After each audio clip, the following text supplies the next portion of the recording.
यहाँ पर हम लोग देखेंगे बहरे आजमों का रकबा।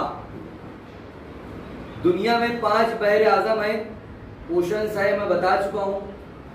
नाम उनके इस तरीके से है, बहरुल काहिल। बहरुल काहिल यहाँ है और इस तरफ भी है क्योंकि जमीन गोल है, ये आप लोगों को पता है। उसके बाद है बहरे ओकियानूस, यह है बहरे ओकियानूस।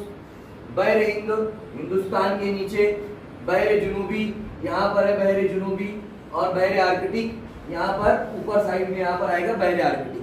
अब उनका रकबा, बहरे आजमों का रकबा किसमें दिया गया है? मुरब्बा किलोमीटर में, उनकी लंबाई और चौड़ाई तो यहाँ पर दी गई है।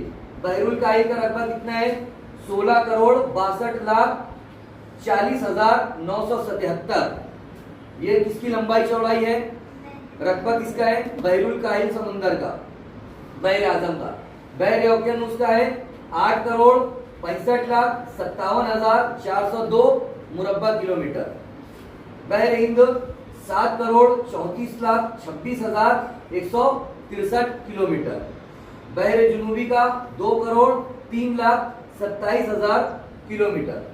बहरे आर्कटिक 1,32,24,479। तो ये रकबे दिए गए हैं। किनके रकबे है ये? मुरब्बा किलोमीटर में बहरे आजमों के रकबे हैं। ठीक है।